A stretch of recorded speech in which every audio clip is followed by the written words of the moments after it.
अगाडि नै हुने भनेको इन्ट्रान्स एक्जाम पनि सरेर तिहारपछि हुने भयो।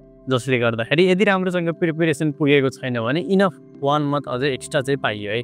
तर यो लास्टको 1 मन्थलाई चाहिँ कसरी युटिलाइज गर्ने त, कसरी पढ्ने त? पहिलो कुरा चाहिँ हामीले के बुझ्नुपर्छ भन्दाखेरि चाहिँ राम्रोसँग बुझेर पढ्नु र इक्जाममा राम्रो मार्क्स ल्याउनु, यो दुईटा फरक कुरा हो। राम्रोसँग बुझेर मार्क्स नआउने पनि हुनसक्छ, कहिलेकाहीँ नबुझिकन मार्क्स आउने पनि हुनसक्छ। अगाडिको 2 वर्षको +2 अनि त्यसपछिको प्रिपरेसन ग्याप भनेको राम्रोसँग बुझेर पढ्ने टाइम थियो भने अब चाहिँ हाम्रो मेन फोकस भनेको कसरी धेरै स्कोर ल्याउन सकिन्छ, र्याङ्क कसरी माथि ल्याउन सकिन्छ भन्ने फर्स्ट प्रायोरिटी हुन्छ अहिले चाहिँ। इन्ट्रान्स भनेको त त्यसैको लागि हो। त्यही भएर अबको लास्ट मन्थ भनेको चाहिँ कसरी मार्क्स धेरै ल्याउने, स्कोर कसरी राम्रो ल्याउने भन्ने कुरामा बढी फोकस गर्नुपर्छ है त। र त्यसको लागि के गर्ने त? पहिलो कुरा चाहिँ सबैभन्दा सुरुमा अबको टाइम भनेको नयाँ नयाँ कन्सेप्टहरू बुझ्ने, नयाँ नयाँ कुराहरू बुझ्न थाल्ने होइन। अब भनेको जति कुराहरू पढ्यो त्यो कुरालाई राम्रोसँग रिभिजन गर्ने। मानौँ यदि 95% पढेर सक्यो, 5% पढ्न अझै बाँकी नै छ भने अबको टाइम त्यो 5% पढ्नमा खेर नफाल्ने, बरु स्किप गरिदिने। अलिअलि नयाँ क्वेसनहरू देख्यो भने यसको कन्सेप्ट के रहेछ भनेर बुझ्ने, तर होल टपिकै फेरि सुरुबाट पढ्न थाल्ने चाहिँ अब नगर्ने है। एक हिसाबले सर्फेसली त पहिले पनि पढिसकेको छ, अब यसमा डिटेलमा जान चाहिँ नखोज्ने। अबको टाइम भनेको त्यो 95%लाई राम्रोसँग रिभिजन गरेर त्यहाँबाट जस्तो क्वेसन आए पनि सक्छु भन्ने चाहिँ हुनुपर्छ। र अर्को कुरा भनेको practice as much questions as possible. जति धेरै क्वेसनहरू गऱ्यो अहिलेलाई त्यति नै फाइदा हुने। अहिले नयाँ टपिकहरू पढ्ने, नयाँ थ्योरीहरू पढ्ने गरेर खासै इफेक्टिभ हुँदैन। अहिलेको लास्ट मोमेन्ट भनेको क्वेसन सकेसम्म धेरै सल्भ गर्ने, सबै सल्भ नै गर्नुपर्छ भन्ने पनि छैन। कतिपय क्वेसन हेर्ने बित्तिकै थाहा भइहाल्छ भने त्यसलाई कपीमा लेखेर गइराख्नु पर्ने छैन।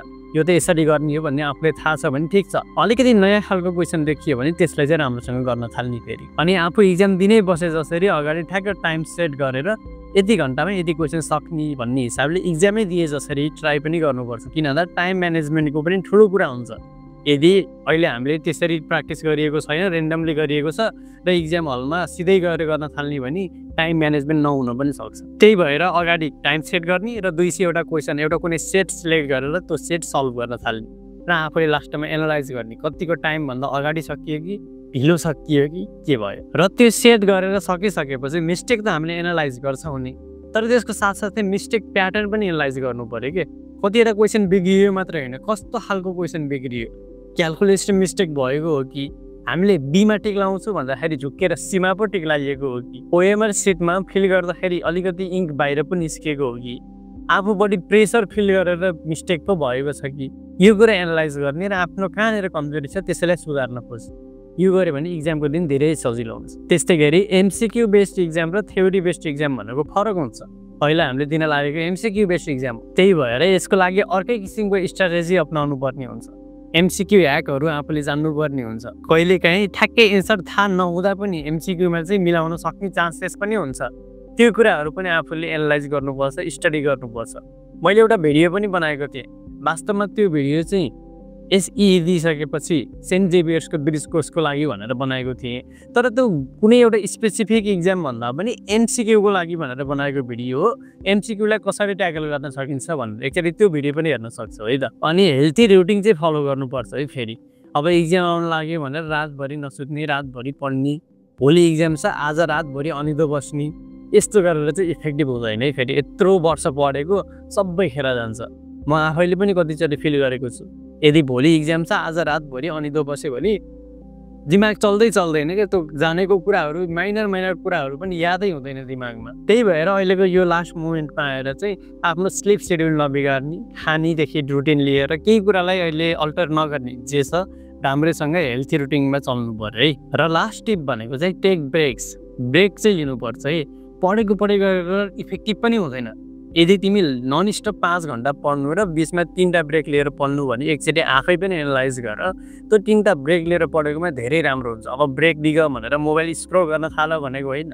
एकचोटि बाहिर वकमा जान सक्छौ, छततिर डुल्न सक्छौ, जे पनि गर्न सक्छौ, तर ब्रेक चाहिँ लिइराख्नुपर्छ, जसले गर्दाखेरि आफैले अलिकति पोजिटिभ फिल पनि गराउँछ। अनि यो पोजिटिभ फिल गर्न चाहिँ एकदमै आवश्यक छ है। कन्फिडेन्ट फिल चाहिँ तिमी गर्नुपर्छ। मैले यो सक्छु भनेरै जानियो, म सक्दिनँ कि भनेर गयो भने यदि जानेको कुरा पनि बिग्रिन्छ। सेल्फ कन्फिडेन्स भनेकै सबै कुरा हो कि। मैले सक्छु भनेर गरेपछि सक्नको लागि हजारौँ रिजनहरू आफै निस्किन्छन् कि। छिट्टो भइसकेपछि अरूले राखोस् नराखोस् तर तिमीले आफूमा एउटा विश्वास चाहिँ हुनुपर्छ है त। सो यही नै हो मेरो तर्फबाट भन्नुपर्ने कुराहरू। आई होप राम्रोसँग प्रिपेरेसन गरेकै छौ। अबको टाइम भनेको चाहिँ त्यसको रिजल्ट आउने टाइम हो। So all the very best, राम्रोसँग इक्जाम दिनु। अब यो इक्जाम भनेर खान पनि बिर्सिने सुत्न नि बिर्सिने यस्तो काम चाहिँ नगर, लाग्दा राम्रोसँग आनन्द गर, साथसाथै इक्जामको लागि प्र्याक्टिस पनि गर है त। सो यसैको साथ यो भिडियोलाई यहाँ नै एन्ड गरौँ। See you soon in next video. Until then, keep learning, keep growing, and stay productive. And yes, यो भिडियो हेर्न चाहिँ फेरि नबिर्स्यो है त।